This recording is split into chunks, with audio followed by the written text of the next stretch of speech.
Ouais, bah, c'est Callisto pour un Chronique en goutte numéro 2. Aujourd'hui, j'ai envie de vous parler d'un jeu, qui est sorti, il y a un mois, donc à la fin du mois de juin et qui est sorti relativement discrètement, avec une petite sortie sur Lulu, bien qu'on ait juste eu le temps de profiter, des petites promos, sur le port et ce genre de petites choses. Et je trouve que c'est un petit peu dommage qu'on n'ait pas entendu parler donc des Forges d'encre. Yep, ça doit bien se voir à peu près. Sauf que c'est à l'envers, donc ça ne va pas beaucoup vous aider. Et c'est pour ça que nous allons très rapidement passer par un partage d'écran dans lequel je vous montrerai un petit peu des éléments du PDF de ce jeu.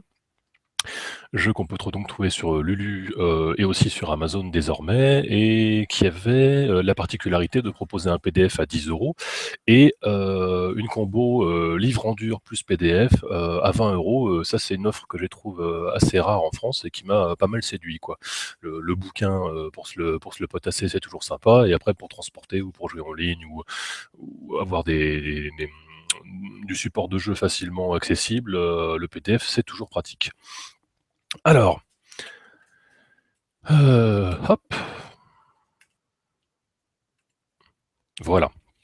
Je vous montrerai bien évidemment un petit peu de contenu comme d'habitude. Les Forges d'encre, c'est avant tout, un jeu de world building, donc hein, on va s'amuser à construire ensemble un petit peu un monde, par écrit, et par phases successives. Donc c'est-à-dire qu'on va entrecouper des phases de création du monde avec des phases de jeu de rôle classique telles qu'on le connaît.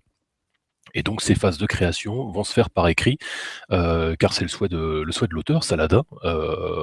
Son nom complet est bien évidemment sur la page Lulu, mais je nommerai Saladin puisqu'il est connu sous ce nom dans le milieu du jeu de rôle, notamment pour Explo-Narrateur. Il a souhaité faire la part belle à l'écriture, qui est comme une composante très importante du jeu de rôle, et qui pourtant se trouve rarement au centre de notre loisir, en tout cas une fois qu'on est autour de la table. Alors, dans ce jeu, on va d'abord devoir se mettre un petit peu d'accord tous ensemble pour savoir ce à quoi on va jouer et définir ensemble une fiche d'univers. Donc l'univers, ça va généralement être une thématique, science-fiction, western, etc. On a toute une petite liste au cas où on n'a pas d'inspiration. Ça va être aussi se mettre d'accord sur un ton. Est-ce qu'on va traiter de manière humoristique ce jeu où on joue des Oryctéropes mutants, et savoir quel thème on va aborder dans ce jeu. Par exemple, un thème écologique, un thème de l'exploration de l'univers, ce genre de choses.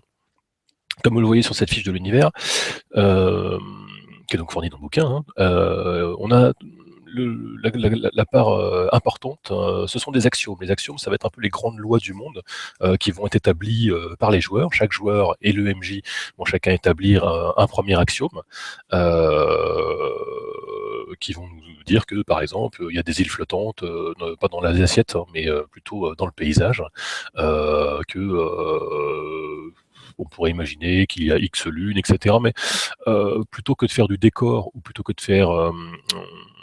de mentionner quelque chose qui pourrait donner lieu à un scénario, c'est vraiment essayer de décrire des grandes lois, des grands principes du monde. Les axiomes, ça nous fait bien évidemment penser à Torg, Torg le vieux jeu, et donc chaque univers avait des axiomes de magie, de technologie, etc., qui lui étaient propres.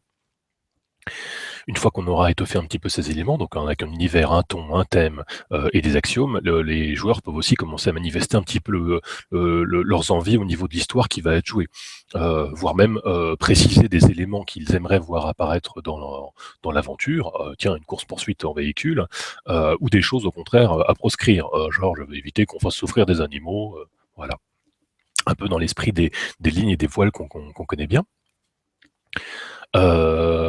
On voit donc sur la partie de droite qu'on a de quoi noter en fait tout ce que je viens de mentionner, hein, les éléments refusés, les éléments souhaités, un petit peu les envies des joueurs. On voit aussi plus bas un peu des factions, PNJ, alliés, etc. La notion de faction et de front va être prise dans ce jeu, hein, terme qu'on connaît bien maintenant avec tous les jeux propulsés par l'Apocalypse. Maintenant, je vais vous parler deux grosses parties du jeu. Donc, d'une part, on a l'écriture, et de l'autre, on va avoir le jeu de rôle traditionnel, qui va être basé totalement sur FU. Hein, un jeu popularisé en France parce qu'il a été utilisé pour motoriser Wasburg, et il est actuellement en train d'être édité par Stella Maris. Euh, mais c'est un jeu à la base que vous pouvez trouver aussi gratuitement en anglais, dont il existe pas mal de petites déclinaisons avec différentes options. Bref, c'est un jeu qui reste assez flexible et dont l'auteur lui-même là a fait un petit peu sa petite soupe. Je vais y revenir dans un second temps. Les phases d'écriture donc. Alors, ça va s'articuler, là encore on a un support pour ça. On a une roue encyclopédique, qui va nous permettre de répertorier les éléments, qui vont être écrits progressivement. Dans une première ronde d'écriture, les joueurs en fait vont, principalement écrire des lieux. Dans la seconde ronde, on nous suggère de créer des personnages et pour les rondes suivantes, on encourage le MJ à commencer à dire un petit peu ce dont il a besoin. Ah bah tiens, j'ai besoin qu'on me crée un monstre. Ah bah tiens, j'ai besoin qu'on me crée un nouveau lieu différent des premiers. Ah tiens, j'aurais besoin qu'on me crée des éléments d'une religion, puisqu'on on a dit que le royaume voisin avait telle ou telle religion.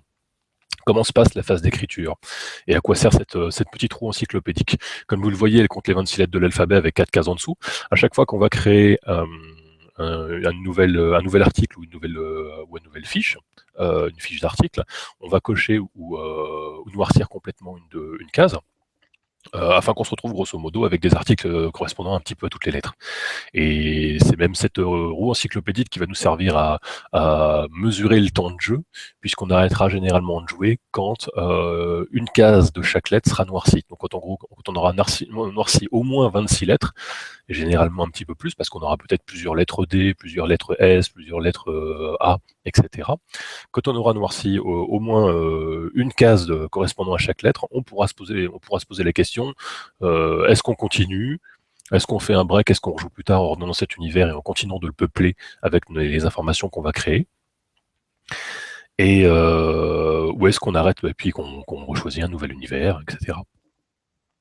Ces phases d'écriture, donc elles concernent tous les joueurs. Donc après avoir reçu grosso modo leur instruction, par exemple, écris-moi quelque chose, décris-moi un lieu, écris-moi des choses sur ton personnage. Cette phase d'écriture dure environ 15 minutes. Dans un premier temps, on peut faire du tirage de lettres aléatoires pour savoir que bah tiens, tu vas me créer quelque chose et ça commence par la lettre J. C'est à l'issue de ces 15 minutes, on va avoir obtenu un article qu'on va référencer avec une fiche d'article. On obtiendra donc là, sur la droite de l'écran. Vous allez voir on aura non seulement un nom, la lettre auquel il correspond, l'auteur, qui peut aussi bien être le joueur que l'auteur. Ça peut être aussi l'auteur théorique de l'article, celui qui est censé l'avoir écrit, puisqu'au final, on va se retrouver avec une sorte de mini-encyclopédie à la fin. Et on voit aussi qui nous renvoie vers de futurs articles. En fait, chaque article qui va être créé, chaque création des joueurs, va donner lieu à 2 articles fils qui vont être mentionnés. Donc par exemple, si j'écris un article sur un royaume, peut-être que je vais vouloir insister sur la princesse héritière du trône et sur le royaume voisin avec qui ce premier royaume est en guerre. Dans ce cas-là, à la fin de mon article, je mentionnerai 2 articles fils potentiels, celle de la fiche de la princesse Gudule, donc pouf, j'aurais déjà commencé à cocher un G sur ma roue encyclopédique, et le royaume du Vulmestart, qui est donc un royaume voisin qui commence par la lettre W. Et là aussi, j'irai donc cocher sur ma roue encyclopédique la lettre W. Donc cocher quand on commence à réserver en fait potentiellement la lettre, et noirci quand on a véritablement écrit un article dessus. Cet article, je ne l'ai pas juste écrit sur une fiche pendant 15 minutes pour rien. Je vais avoir la possibilité, bien évidemment, de le lire pour mes petits camarades, chose qui peut bien sûr être un petit peu intimidante. Et qui est récompensée dans le jeu, hein, bien évidemment, sous la forme d'une goutte d'encre, qui est une monnaie, on va dire une petite monnaie narrative, dont on va discuter un petit peu après dans la partie technique. Bien évidemment, si quelqu'un a peur d'écrire, se le sent pas, personne n'est forcé. De même que personne ne va être forcé à lire son article. Tous ces éléments, je vais y revenir juste après, mais le livre est bourré de conseils en fait pour aider, encourager, improviser et accompagner tout le monde dans cette démarche créative qui n'est pas nécessairement évidente, quoi. Hem, alors, on va pas non plus, créer dans le vide. On est là aussi, assisté par des donc comme j'ai dit, par des conseils d'une part, mais principalement par des propositions d'écriture qui couvrent, quand même, 20 du bouquin, hein. C'est un bouquin de 200 pages en tout, 210 pages et là, pendant à peu près 40 pages, l'auteur va nous accompagner avec des propositions d'écriture, que vous voyez, là un petit peu en version résumée.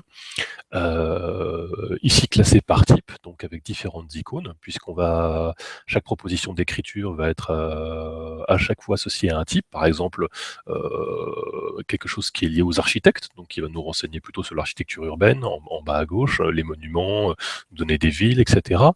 Ou peut-être, que ce sera plutôt, une proposition d'écriture orientée vers la biographie, qui va nous parler d'un personnage, donc soit le personnage d'un joueur, soit un PNJ. On peut avoir des chroniqueurs qui vont nous raconter, tiens, la guerre entre nos 2 royaumes qui a été évoquée plus tôt et le deuxième élément en dehors du type, c'est, la difficulté. Comme vous le voyez aussi à l'écran, vous avez des petites étoiles, et donc on va avoir des types de propositions d'écriture qui vont être plus simples. Décris-moi une créature, décris-moi une rumeur, parle-moi d'un fait divers et à l'opposé du spectre, on va avoir des choses un petit peu plus, compliquées, dans leur forme. Par exemple, un échange épistolaire ou raconter quelque chose sous la forme d'une fable avec une morale à la fin. Heu,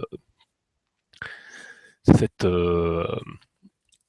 toute cette partie-là, comme vous le voyez, on a, je sais plus, on a 75, 80, 90, propositions d'écriture et je pense que même, en dehors de son application pure pour le jeu, rien que toutes ces idées, toutes ces possibilités en fait, sont très inspirantes tout simplement, et peuvent, enrichir, je pense, de manière générale en fait le lecteur rien que par ces idées. De se dire: «Bah tiens, oui, si au lieu de créer, un texte sur un monstre et si je créais effectivement une fable, une légende, une comptine, quelque chose comme ça. Donc beaucoup d'idées là-dedans, hein. De toute façon, c'est vraiment pour moi l'objet de cet ouvrage et c'est vraiment pour ça que je vous en parle parce que et là encore plus quand je vais évoquer, je ne vais faire qu'évoquer tous les conseils en fait, qui sont donnés. Là, je suis revenu sur le sommaire, en fait, et vous voyez que les propositions d'écriture, comme je vous le disais, ça va nous occupe même 50 pages, en fait, en tout, et pas 40. Et la part belle est faite ensuite à l'improvisation, avec donc plus de 20 pages de conseils, en fait, sur comment gérer l'improvisation du côté du joueur et du côté du MJ. Le MJ, pendant que les joueurs sont en train d'écrire, il est pas en reste. Première possibilité, il écrit un article comme tout le monde. Deuxième possibilité, il est en train de préparer son scénario. Heu il a aussi, toute une série de propositions qui sont faites, spécifiquement pour lui, en fait, pour créer, lui aussi, là, ses propositions de spécifiques, MJ. Voilà, je vous en livre quelques-unes. Faire une liste de lieux perdus, faire une liste d'objets étranges, faire une liste de personnalités baroques, inventer des factions, inventer 10 noms de tavernes, et cetera, et cetera. Voilà, donc là aussi, encore une fois, des choses un petit peu, stimulantes, et pas que d'un côté de l'écran, entre guillemets. Je commençais à parler des conseils. On a des conseils pour aider les gens, pour encourager en fait les gens aussi autour de la table, toutes les choses qu'on peut imaginer. Les gens qui vont avoir peur d'écrire parce qu'ils écrivent mal, parce qu'ils sont bloqués par une fiche avec des petits carreaux dessus, parce que leur grammaire ou leur orthographe n'est pas formidable, parce qu'ils n'osent pas prendre la parole. Énormément de ces points en fait sont expliqués, détaillés, on nous donne des conseils. Comment réfléchir à la notion, par exemple, aussi, d'auteur des articles. Est-ce que c'est écrit de manière neutre? Est-ce que c'est écrit par le point de vue d'un personnage? Est-ce que, les différents supports d'écriture aussi sont envisagés? Le papier, tout l'apport de l'informatique, le fait de pouvoir, contribuer en ligne à un espèce de wiki, par exemple. Hem on évoque comment vaincre la peur, on évoque comment ne pas juger les autres, on évoque comment rebondir sur ce que les autres ont créé. On nous parle aussi des textes contradictoires. Peut-être que 2 textes vont se retrouver à dire des choses différentes. Est-ce qu'il y a une vérité? Est-ce que l'autre est une rumeur? Est-ce qu'on a des points de vue, comme je l'évoquais, de 2 auteurs différents qui ne sont pas d'accord du tout? Donc voilà des différents points intéressants. Dans le chapitre 6, pour aller plus loin, on nous évoque aussi comment jouer à distance, comment jouer en campagne, comment jouer avec un MJ tournant, comment jouer sans MJ. Et je vais revenir un petit peu maintenant sur le système technique. Donc, comme je l'ai évoqué, c'est le système FU, popularisé en France par Wasburg, et donc édité actuellement chez Stella Maris. Et son fonctionnement en fait est complètement en raccord avec la notion d'improvisation et de théâtre d'improvisation, il a pour vocation de résoudre les actions en jetant un jet de dés qui va nous donner des réponses telles qu'un non et, un oui mais, un oui et. Donc en fait, généralement, nous inciter à ne pas avoir des réponses simplement tranchées oui, non, des réponses binaires. Et ceci est encouragé par le fait que le système FU utilise normalement des dés à 6 faces et que Saladin a choisi ici d'utiliser des dés à 10 faces. Ce qui fait qu'au lieu d'avoir une chance sur 6 d'avoir un non, une chance sur 6 d'avoir un oui, ça a été délayé, on n'a plus qu'une chance sur 10 d'avoir ces deux possibilités. Donc en fait, on nous on force un petit peu la main du hasard, entre guillemets, pour nous donner plutôt des situations où il va y avoir des et, où il va y avoir des mais. Donc des situations qui vont être plus compliquées ou qui vont finalement mieux se passer que ce qu'on pensait. Très brièvement, comment créer un personnage? Tout d'abord avec un concept de groupe, euh, en lui donnant ensuite un rôle, généralement un nom plus un adjectif. Ensuite, on va parler de descripteurs. Les descripteurs sont des traits, vont être des aspects, hein, si on peut parler dans d'autres langages, mais le terme descripteur est spécifique à FU. Donc ça pourrait être aussi bien des objets, une relation, un objectif. On va aussi adjoindre un problème personnel à chaque personnage. Et, euh, et, et- et- ah bah oui, donc des relations. En fait, les relations, c'est codifié. On a une relation avec un PJ, une relation avec un PNJ et une relation avec un objet ou un événement. Les personnages peuvent être créés de trois manières différentes. En toute logique, ça a été évoqué pendant le deuxième tour de jeu. Après avoir créé des lieux, on peut écrire son personnage, donc tout simplement sous forme d'un article, et un petit peu comme on l'avait dans les jeux HeroQuest, si je ne dis pas de bêtises. Une fois qu'on a écrit, on entoure différents mots dans son texte, et puis c'est à partir de ça où on se dit, bah tiens, en fait, maîtresse, ça va être, là j'ai mentionné que j'étais un grand voyageur, ça me paraît bien pour mon rôle, pouf, je le mets dans la case rôle, et ainsi de suite. Bien bref, on pioche dans ce qu'on a écrit pour créer son personnage. On peut aussi avoir une méthode de création tout à fait classique, genre je détermine ce que je vais mettre dans mes cases à l'avance, sans phase d'écriture, ou enfin on peut aussi créer le personnage progressivement en partie, puisqu'on a bien sûr toujours ces différentes écoles entre les gens qui préfèrent avoir un personnage totalement créé avant de commencer à jouer, et ceux qui préfèrent jouer leur personnage pour le créer progressivement et lui donner du corps au fur et à mesure. Euh, Donc pour la résolution après, hein, quand on va se retrouver dans quelque chose d'assez significatif et qui peut être géré de manière assez macro, hein, on peut aussi bien dire qu'un combat va être détaillé un petit peu tour par tour si c'est le souhait, ou plutôt le gérer de manière globale et se terminer que non, vous n'avez pas réussi à battre les adversaires, mais ils vous ont laissé en vie et vous ont capturé. Pour cette résolution, on va utiliser donc un dé à 10 faces, comme j'ai mentionné plus tôt. Et si la situation nous avantage ou nous désavantage, ou si on a des descripteurs adaptés sur notre fiche et qu'on est prêt à sacrifier une des ressources, les gouttes d'encre, on va pouvoir par exemple jeter des dés supplémentaires, ou au contraire, et cette lecture, si on est plus avantagé, va nous permettre de garder le meilleur des résultats, ou à l'inverse, si on jetait plusieurs dés parce qu'on était désavantagé, on va devoir en fait garder le plus mauvais des résultats avant de l'interpréter. Les gouttes d'encre et les diamants, je ne vais pas rentrer trop en détail, vous le voyez un petit peu en bas à droite, il y a toute une liste de possibilités sur ce qu'on peut faire avec. Ce sont donc un petit peu un peu les monnaies narratives auxquelles on est habitué, un petit peu comme les points de fate dans Fate justement. Le Saladin nous explique que c'est du fume avec un petit peu de microscope et avec un petit peu de fate, pour ceux qui connaissent tous ces systèmes. Donc ces gouttes d'encre et ces diamants, il y a toute une petite notion d'économie de points dans le jeu. Ce ne sont pas des points à sauvegarder, ce sont des points véritablement à utiliser, à cycler entre guillemets dans le jeu pour avoir des bonus, pour ensuite devoir à contraindre des descripteurs.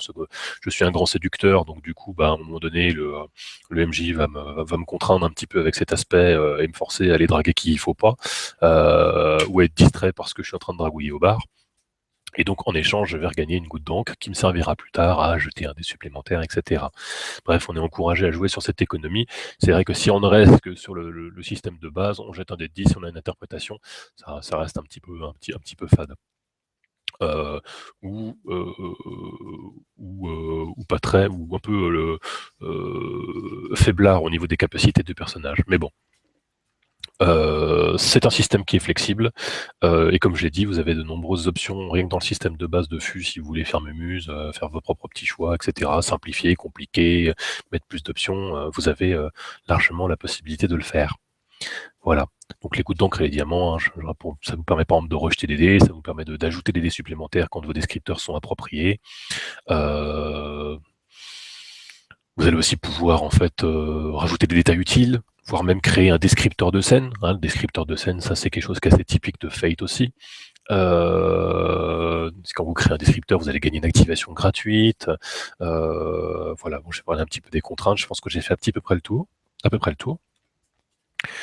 Pour terminer, eh bien, je vous dirais que je me suis posé des questions en fait en lisant le jeu, pas des questions sur comment le jeu fonctionne, mais plutôt des questions sur mais pourquoi est-ce qu'il a fait ces choix-là? Et en fait, vous avez 10 pages en gros de director's cut. C'est-à-dire que tout au fil de l'ouvrage, vous allez avoir des petites bulles, par exemple, tiens, sur les descripteurs, et vous allez retrouver ça sur une dizaine de pages à la fin, où on vous explique, où l'auteur vous explique pourquoi est-ce qu'il a fait ce choix-là. Et ça, je trouve ça très intéressant pour tous les gens qui bidouillent un petit peu des jeux et qui voilà, ou qui réfléchissent un petit peu game design, conception, démarche de création indépendante, etc. Et là, l'auteur s'ouvre à vous et cause. Et pour finir, vous aurez les 20 dernières pages, en gros, avec la présentation des autres jeux de l'auteur, mais aussi tous les petits supports de jeu, les propositions classées par alphabétique, par type, classées par difficulté, les fiches de perso, les fiches de campagne, dès la biblio principalement en anglais. Hein, parce qu'on va nous mentionner pour l'improvisation énormément d'ouvrages comme Unshramed ou des choses je crois que c'est Gnome Stew qui faisait un petit peu tout ça. Tous ces éléments en fait qui se trouvent qu'on trouve principalement dans des ouvrages uniquement en anglais et qui sont pas accessibles à tout le monde. Et je trouve que c'est intéressant aussi de lire les forges d'encre pour ça, parce que je trouve qu'il y a, comme je dis, énormément de choses en fait sur l'improvisation, et donc ça aborde la création collaborative sous un angle un nouveau, intéressant, et donc je trouve ce bouquin très riche. Et donc en français, donc ça peut mettre à la portée de certains des choses qui ne sont qu'on ne trouve qu'en anglais. Voilà, donc j'espère que ça vous aura donné envie de jeter un petit coup d'œil. Il y a un fil dédié à peu près sur tous les forums, hein, généralement sur Casusno. J'ai vu un fil aussi sur Opal, et c'est des fils qui sont très discrets. Donc je vais essayer de les faire un petit peu remonter, et puis j'espère que cette présentation vous aura intéressé à ce jeu et aux possibilités qu'il présente et aux outils qu'il donne. Voilà, c'était Callisto, et à une prochaine fois.